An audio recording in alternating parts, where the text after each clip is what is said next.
Señor presidente, señorías, comparezco ante el Pleno del Congreso para informar sobre los consejos europeos de los meses de febrero y marzo de este año y sobre la cumbre Unión Europea-Turquía de 18 de marzo. En el primero de ellos, el Consejo Europeo de 18 y 19 de febrero, decidimos un nuevo encaje del Reino Unido en la Unión Europea. Como sus señorías recordarán, el primer ministro Cameron anunció en enero de 2013 su intención de negociarlo y someterlo posteriormente a referéndum del pueblo británico antes de finales de 2017. Después de unas intensas negociaciones, los pasados 18 y 19 de febrero, los jefes de Estado y de Gobierno aprobamos una decisión con una serie de declaraciones anejas en la que se establece ese nuevo encaje del Reino Unido en la Unión Europea que se estructura en 4 áreas: gobernanza económica, competitividad, soberanía y beneficios sociales y libre circulación. Antes de entrar en lo acordado en cada una de estas secciones, me gustaría recalcar el contexto en que se ha desarrollado esta negociación. La decisión del primer ministro Cameron de someter a referéndum un nuevo estatuto para Reino Unido en el seno de la Unión, de acuerdo con las preocupaciones que había expresado en estos 4 ámbitos, y la voluntad de solicitar el voto favorable para permanencia en la Unión Europea solo si se daba una respuesta satisfactoria a las mismas. En relación con la gobernanza económica, la decisión establece una salvaguardia para evitar que pueda discriminarse a personas físicas o jurídicas en la Unión en razón de la moneda de su Estado miembro. Asimismo, incorpora la garantía de que los contribuyentes de los Estados miembros cuya moneda no es el euro no serán responsables de las operaciones para respaldar la moneda común. Ninguna de estas 2 propuestas planteaba dificultades, ya que el principio de no discriminación está reconocido en los tratados como uno de los principios básicos de la Unión, y la no participación de los Estados miembros cuya moneda no es el euro en el Mecanismo de Estabilidad Europeo, el MEDE, o en el anterior Fondo Europeo de Estabilidad Financiera, ya está así establecido. En este ámbito se ha introducido igualmente un mecanismo de salvaguarda para los Estados no euro que permitirá a estos comunicar al Consejo su oposición a medidas cuya adopción se rija por mayoría cualificada en el seno del Consejo cuando entiendan que sus intereses puedan resultar lesionados como consecuencia de su no participación en la moneda común. De acuerdo con el mecanismo previsto, tras la oportuna notificación, el Consejo estará obligado a buscar una base más amplia para el acuerdo en un tiempo razonable y sin alterar el procedimiento legislativo. Entre las iniciativas previstas para ampliar la base del acuerdo se contempla la posibilidad de deferir el asunto al Consejo Europeo para su discusión. Pero esto en ningún caso supondrá que los Estados no euro tengan un derecho de veto ni limitar la capacidad de los Estados euro de tomar las decisiones que estimen oportunas para el buen funcionamiento de la Unión Económica y Monetaria.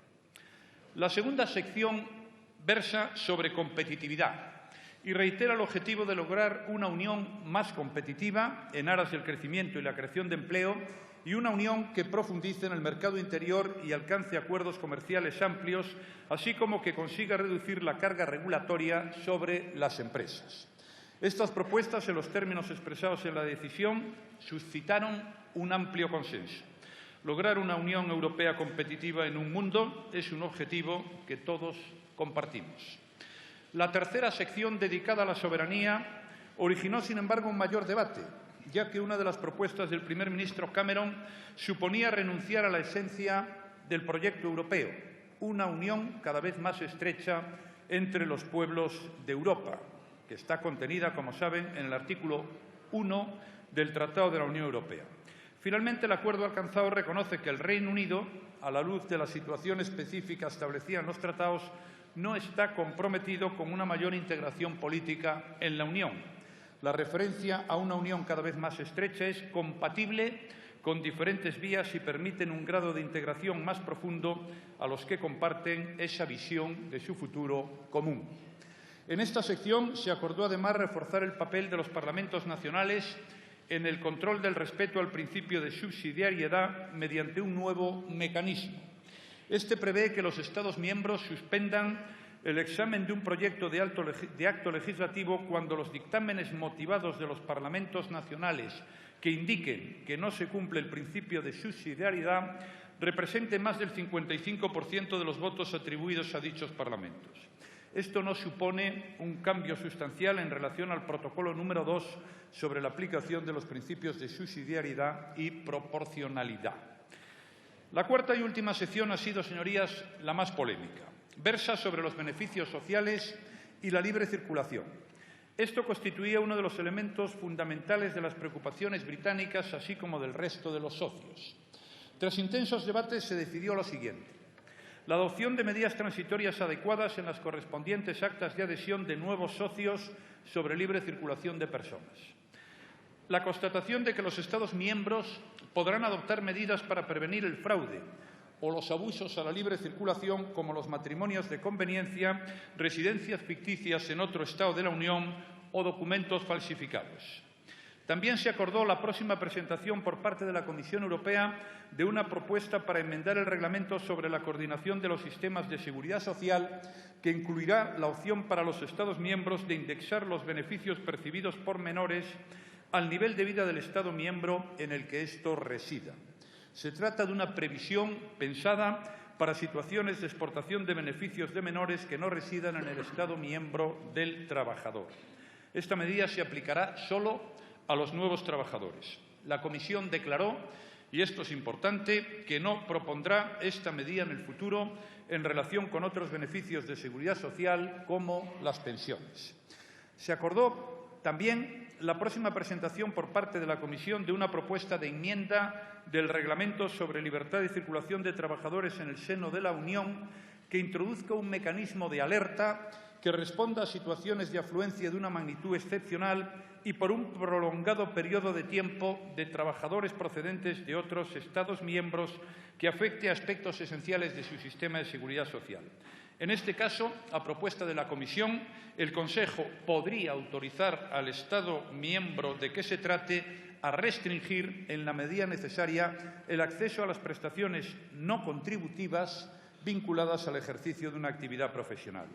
Esta propuesta, que fue la más controvertida, solo se aprobó finalmente tras la introducción de determinadas garantías.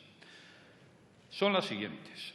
La restricción se refiere exclusivamente a beneficios no contributivos, en ningún caso ayudas de seguridad social, de forma limitada en el tiempo, por un máximo de 4 años para cada trabajador, siempre para futuros trabajadores y nunca de forma retroactiva, con carácter gradual, de manera que el trabajador afectado se irá incorporando progresivamente a la percepción de la totalidad de las ayudas y, por último, con adecuadas garantías procedimentales.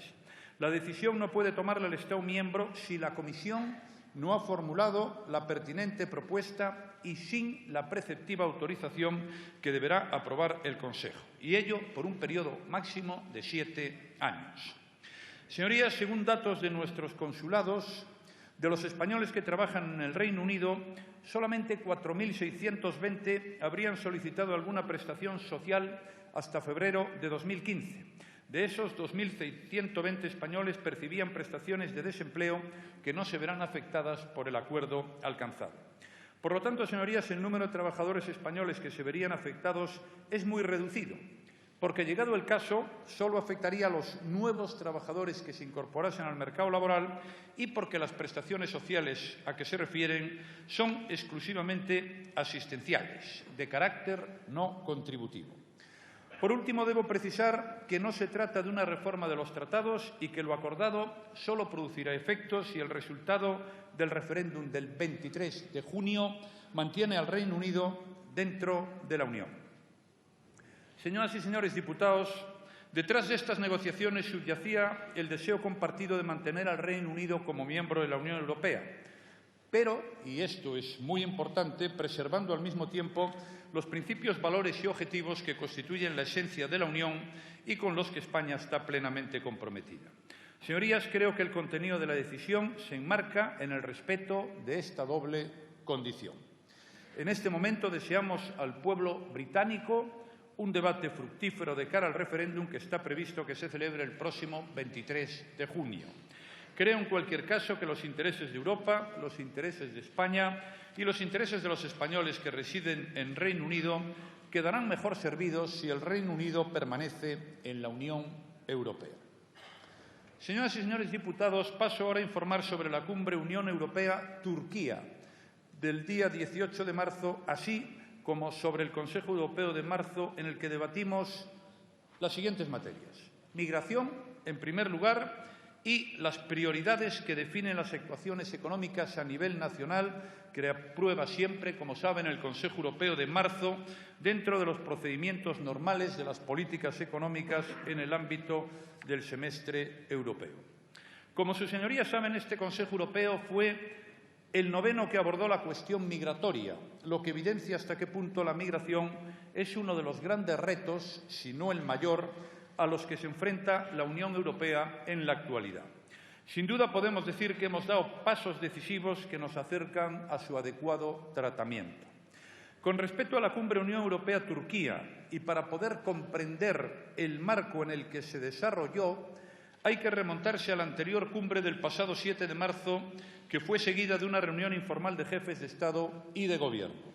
Esta cumbre perseguía que las instituciones, los Estados miembros y Turquía analizaran el funcionamiento del Plan de Acción Conjunto que había sido acordado con este país el pasado 29 de noviembre de 2015, clave para resolver la actual crisis migratoria y de refugiados.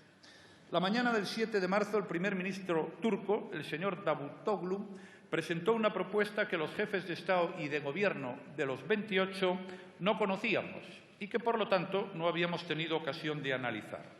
Al término de la posterior reunión informal de los 28 y después de una larga sesión de debate, los jefes de Estado y de Gobierno de la Unión Europea emitimos una declaración, que no un acuerdo.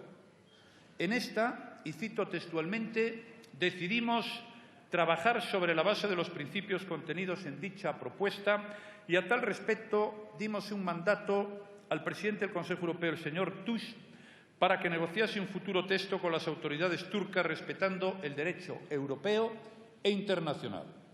Ya en una reacción casi inmediata en los comités de representantes permanentes del 9 y 11 de marzo y en los consejos preparatorios, en particular en el Consejo de Justicia y Asuntos de Interior de 10 y 11 de marzo y en el Consejo de Asuntos Generales de 15 de marzo, España, al igual que otros muchos países, mostró su preocupación porque el acuerdo al que finalmente se llegase respetara escrupulosamente el derecho internacional y el europeo.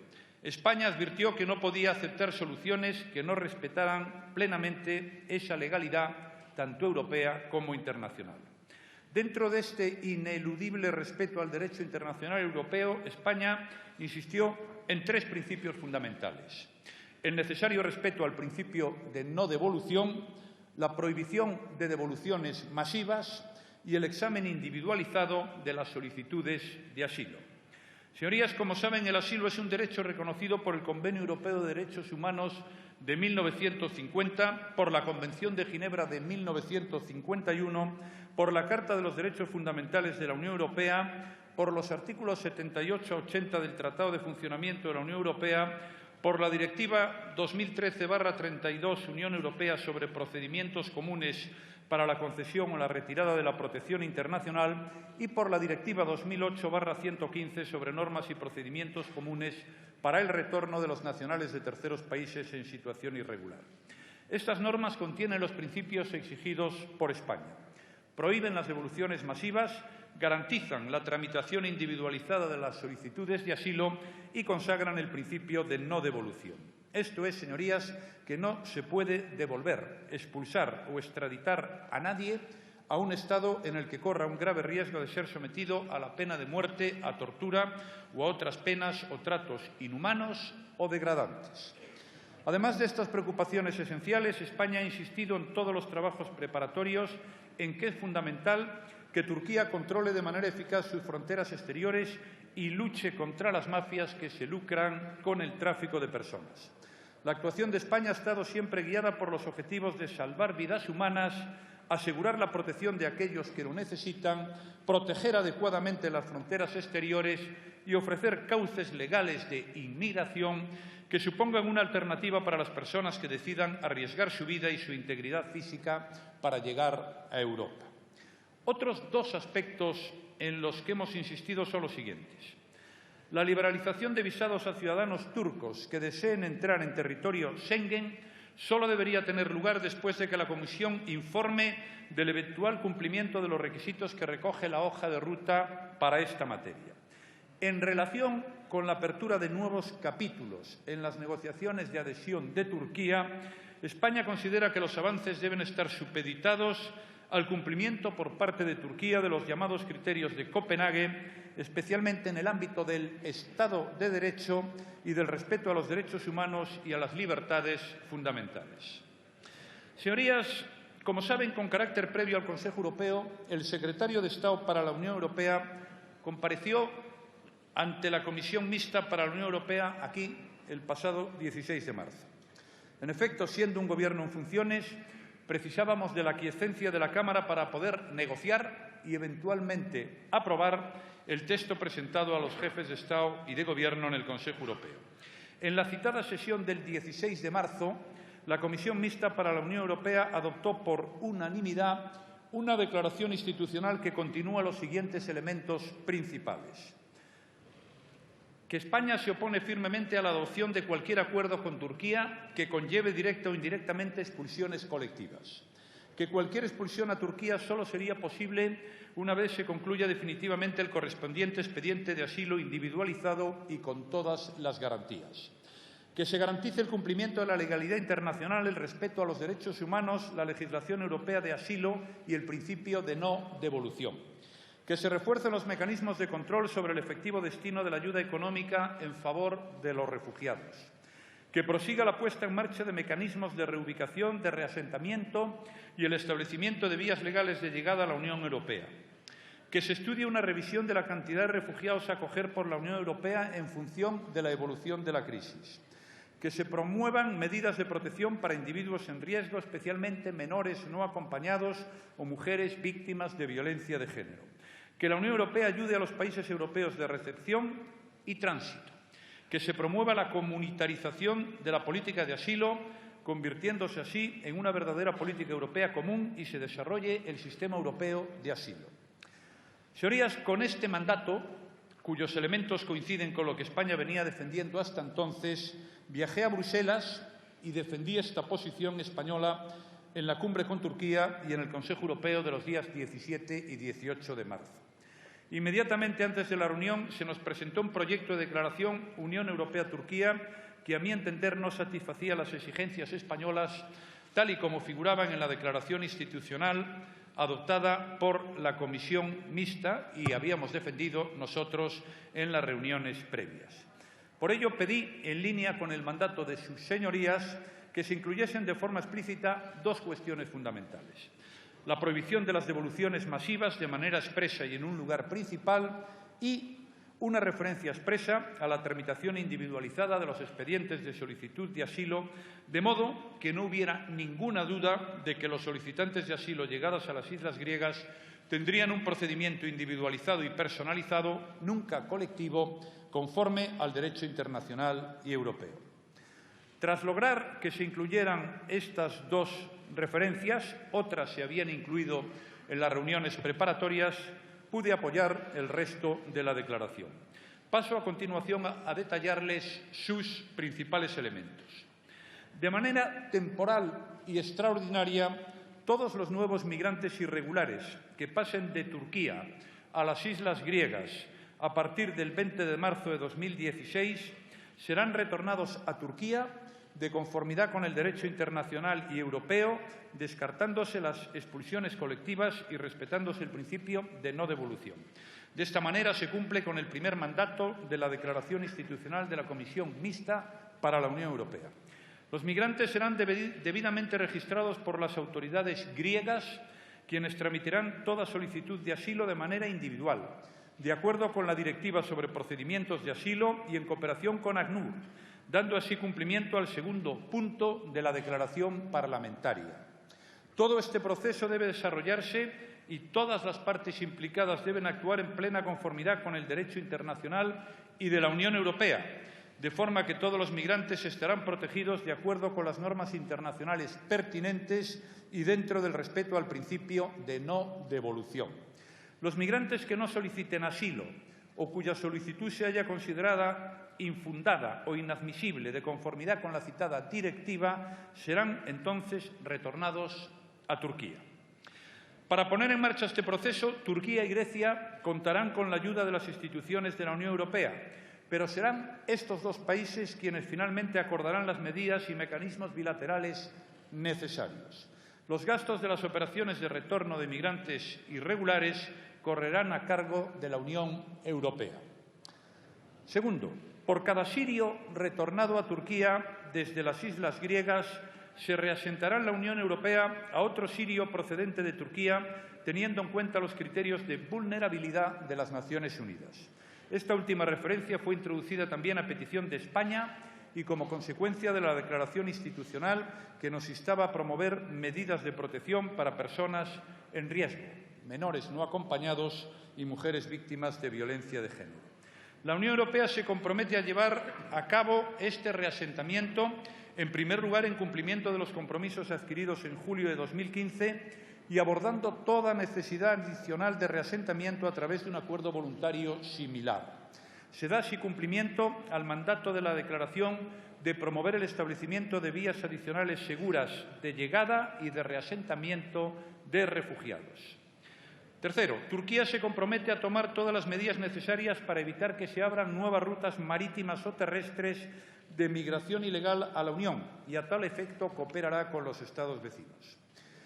En cuarto lugar, y en cuanto se haya interrumpido la llegada masiva de personas entre Turquía y la Unión, se pondrá en marcha un régimen voluntario de admisión humanitaria.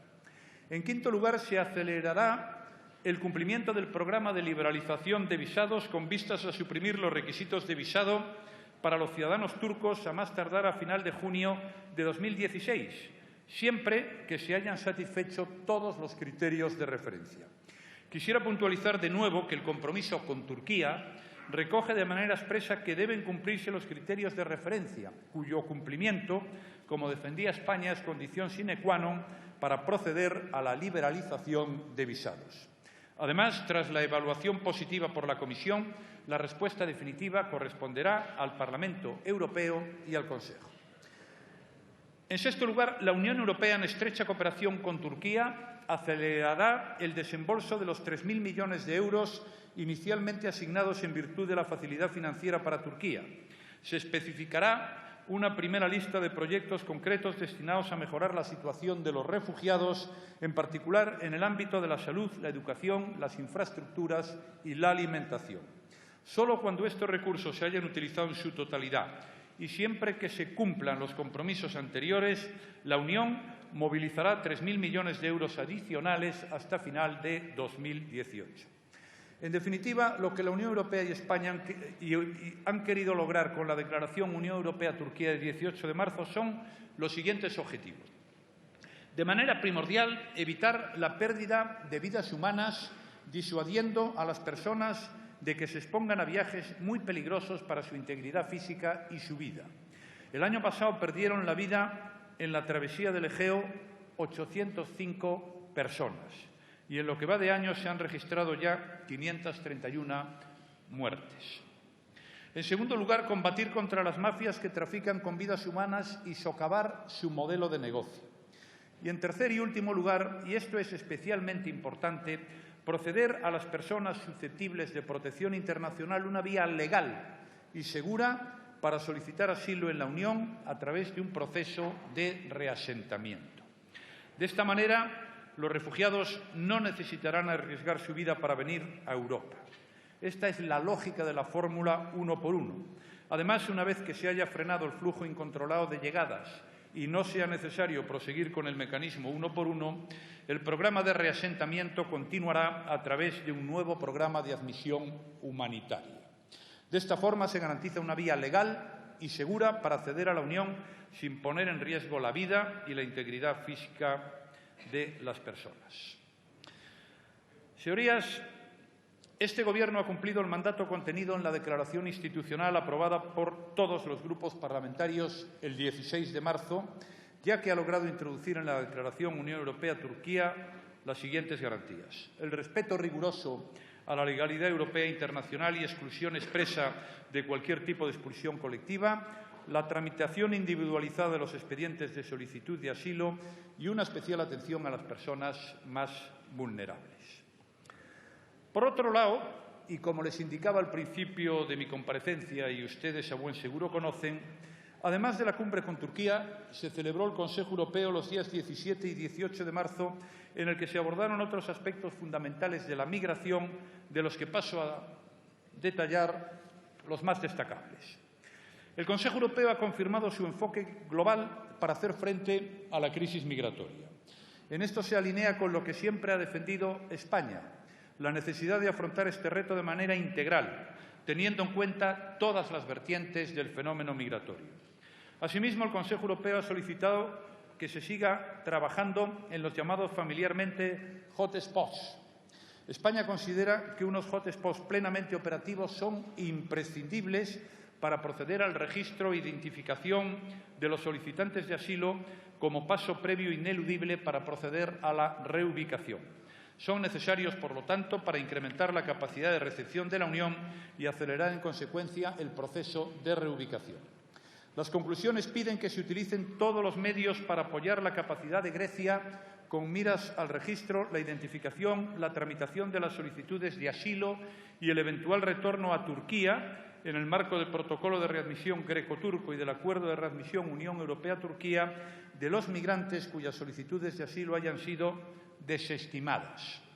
Los Estados miembros, además, se comprometieron a proporcionar a Grecia con la mayor brevedad los medios necesarios para lograr aplicar de manera efectiva la Declaración Unión Europea-Turquía, incluidos agentes fronterizos expertos en asilo e intérpretes.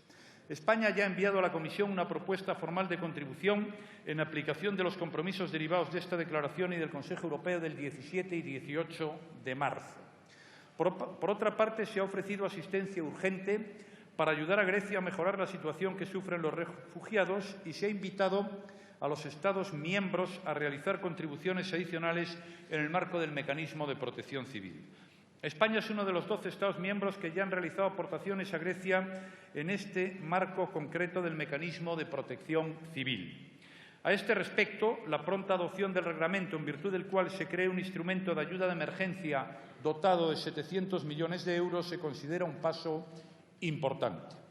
En otro orden de cosas, señoría, el Consejo Europeo reiteró de manera expresa que espera que Turquía respete el más alto grado de exigencia en materia de democracia, Estado de Derecho, libertades fundamentales, incluida la libertad de expresión. También quiero recordar que los jefes de Estado y de Gobierno no hemos olvidado en las conclusiones nuestro compromiso con toda la región colindante que sufre igualmente las consecuencias de la afluencia masiva de migrantes irregulares y de refugiados procedentes del conflicto sirio. En este contexto, reafirmamos nuestro apoyo a Jordania y al Líbano e hicimos un llamamiento para reforzar la cooperación con los países de los Balcanes occidentales. De hecho, el Consejo Europeo invitó expresamente al Banco Europeo de Inversiones a presentar una iniciativa destinada a movilizar rápidamente financiación adicional en apoyo a los países vecinos meridionales y de los Balcanes occidentales. El Consejo Europeo se mostró también vigilante con respecto a la apertura de nuevas rutas de inmigración irregular. En este sentido, la lucha contra las mafias que trafican con personas debe seguir siendo prioritaria. Finalmente, los jefes de Estado y de Gobierno mostramos nuestra satisfacción por los avances logrados en relación con la propuesta sobre la Guardia Europea de Fronteras y Costas o la futura arquitectura de la política de migración de la Unión Europea, incluido el Reglamento de Dublín. Señorías, antes de continuar con los demás asuntos abordados en el Consejo Europeo, quisiera subrayar que el desafío al que se está enfrentando Europa es enorme. Pero si hay algún país que está preparado para responder a este reto es España, porque esa es la voluntad y el deseo de los españoles. Porque ese será siempre, sea cual sea, estoy convencido, el empeño de su Gobierno. Como sus señorías recordarán, no es la primera vez que la Unión Europea se enfrenta a este problema. España sufrió una crisis similar cuando en 2006 36.000 personas, jugándose la vida, llegaron irregularmente por vía marítima desde África Occidental a las Islas Canarias. Desbordaron la capacidad de recepción de nuestro país y para resolver con éxito aquella crisis España adoptó una serie de medidas basadas en la cooperación, e incluso a la implicación activa con los países de origen y tránsito. Entre ellas, despliegue diplomático. España abrió embajadas, antenas diplomáticas, Consejería de Interior y oficinas técnicas de cooperación en prácticamente todos los países de origen de los flujos migratorios de África Occidental. Se impulsaron de forma decidida políticas de migración y desarrollo, concentrando la ayuda en proyectos para la formación y el empleo de los jóvenes, ofreciéndoles así una alternativa a la inmigración irregular. Se alcanzaron asimismo acuerdos para establecer canales de migración laboral y, en particular, esquemas de migración circular. Se concluyeron numerosos instrumentos de cooperación migratoria, incluyendo un buen número de acuerdos de readmisión que aún hoy siguen funcionando satisfactoriamente. Se establecieron patrullas marítimas y terrestres conjuntos y la Unión Europea se implicó directamente a través de Frontex. Y en esta línea caben citar los proyectos en África liderados por España y financiados en el Sahel, fundamentalmente por la Unión Europea. Una pieza clave de esta estrategia fue el retorno de los inmigrantes irregulares a sus países de origen, que tuvo un efecto disuasorio inmediato. Todo este conjunto de medidas operativas contribuyeron además a la seguridad, estabilidad y gobernabilidad de los países de la región. Me importa destacar la fecha en que se produjo la crisis y la primera respuesta a la misma desde España. Año 2006. Fue el anterior Gobierno, pero, como en cualquier política de Estado, tuvo su continuidad con el actual Ejecutivo. Esta actuación ha sido muy bien valorada por nuestros socios europeos, que reconocen el saber hacer de nuestro país durante estos años. Asimismo, España, siempre deseosa de compartir experiencia, la de nuestros agentes y funcionarios, se ha comprometido a aportar expertos nacionales que colaborarán bajo el mando de EASO y Frontex. Los expertos apoyarán el trabajo de la EASO en los hotspots de Sicilia y Lampedusa, así como a las autoridades italianas en Roma. Por otra parte, España ha sido uno de los Estados impulsores, yo a esto le doy mucha importancia, de la creación de un fondo fiduciario a favor de África. Como resultado, en la cumbre de La Valeta, en noviembre del año pasado, 2015, se creó el Fondo Fiduciario Europeo de Emergencia para la Estabilidad y para hacer frente a las causas profundas de la migración irregular y las personas desplazadas en África, dotado con 1.800 millones de euros. Señorías, creo que estamos actuando en un asunto ciertamente complejo y muy difícil de abordar con responsabilidad y solidaridad. Ya en septiembre de 2015, España se comprometió a reubicar cerca de 16.000 personas procedentes de Italia y Grecia. Este proceso ha comenzado a ejecutarse con mucha lentitud, a veces con exasperante lentitud, pero se está acelerando las últimas semanas. Estamos entre los primeros países que se han mostrado dispuestos a reubicar refugiados. Somos uno de los 15 Estados de la Unión que disponen de programas de reasentamiento aprobados con periodicidad anual que se desarrollan en colaboración con ACNUR, así como con la Organización Internacional de Migraciones y los países limítrofes de las zonas en conflicto. Hemos de tener en cuenta que, de manera directa, en el año 2015, más de 5.000 sirios y 15.000 personas de otras nacionalidades han solicitado derecho de asilo en España, lo que representa, en el caso de los sirios, más de una tercera parte del total de las solicitudes de asilo que tramita el Ministerio del Interior. Además, hemos adoptado medidas adicionales en apoyo del proceso de reubicación y reasentamiento. El Gobierno español ha incrementado de forma considerable la dotación presupuestaria en materia de protección internacional. Tanto los presupuestos del Ministerio del Interior para reasentamiento y reubicación de refugiados, como los del Ministerio de Empleo y Seguridad Social para el Sistema Nacional de Acogida e Integración. Con este esfuerzo presupuestario, España prevé poder acoger no solo a los refugiados que lleguen a sus fronteras, a los que antes nos referíamos, sino también las cifras de reubicación y reasentamiento asumidas en el ámbito de la Unión Europea. Señorías, en otro orden de cosas, inicio la última parte de mi intervención comentándoles otros asuntos que también se abordaron en el Consejo Europeo del 18 y del 19 de marzo. En el ámbito del semestre europeo y en lo que tiene que ver con la coordinación de las políticas económicas, las prioridades son las mismas que las del año pasado. Impulso a la inversión, reformas estructurales y consolidación fiscal compatible con el crecimiento. A ese respecto, la Comisión Europea, en su informe país del semestre europeo, reconoce el esfuerzo realizado por España y constata el cambio de tendencia de la economía española. La Comisión señala que el principal riesgo es la desaceleración en la agenda de reformas. Y estoy de acuerdo. Es necesario seguir adelante con reformas como las que hemos llevado a cabo en estos años para seguir creciendo y creando empleo en España. Me refiero a reformas para reforzar la competitividad de nuestros sectores, recompensándoles su innovación y dándoles las mejores condiciones para que puedan triunfar. Reformas para favorecer la creación de empleo y que éste llegue a más personas y sean de más calidad. O reformas para promover el desarrollo empresarial y la iniciativa emprendedora. Queda mucho por hacer en este terreno y de ello también hemos hablado. Un aspecto estratégico es el debate sobre la reforma de la Unión Económica y Monetaria y la profundización del mercado único. Se trata de una discusión en la que el Gobierno de España ha participado activamente durante toda la legislatura. Siempre hemos defendido una posición ambiciosa. Considero que Europa debe avanzar hacia una mayor integración de la Unión Económica y Monetaria que garantice un funcionamiento más eficiente de la zona euro y evite la repetición de crisis como la vivida. Para esto son necesarias mayor integración económica, mayor integración financiera y mayor integración fiscal. En última instancia, esto significa una unión fiscal con un presupuesto europeo y capacidad para aplicar políticas de estabilización e impulso económico cuando sean necesarias. Y todo ello, por supuesto, debe venir acompañado por una mayor integración política que garantice la legitimidad democrática de la toma de decisiones. Un ámbito fundamental en este proceso de integración es el mercado interior.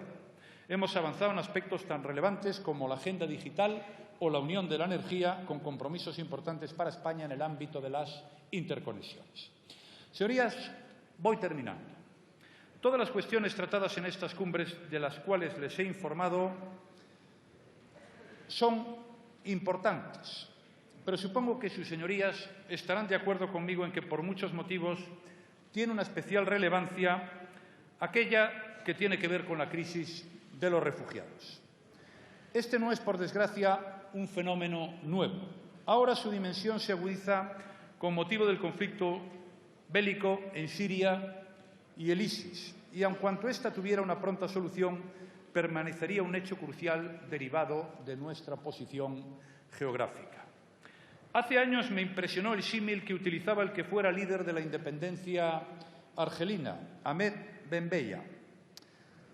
Describía el Mediterráneo como un inmenso lago que linda al norte con un campo de golf y al sur con un campo de chabolas. Y añadía que se equivocarían los europeos si creyesen que ante una realidad como esta pueden vivir tranquilamente detrás de sus muros ignorando este hecho.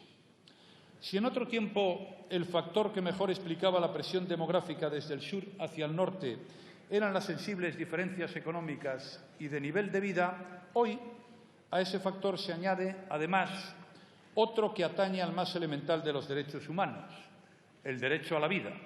Y creo, señorías, que lo más importante es ser conscientes de ello. Afrontamos un problema que nos va a acompañar durante mucho tiempo, un problema que hemos de resolver conjuntamente, porque en caso contrario podría afectar aspectos básicos de los principios de la Unión Europea. Una respuesta conjunta que debe transformar el problema en un reto y el reto en oportunidades. Nada más, señorías, quedo a su disposición para atender las preguntas que consideren oportunas. Muchas gracias.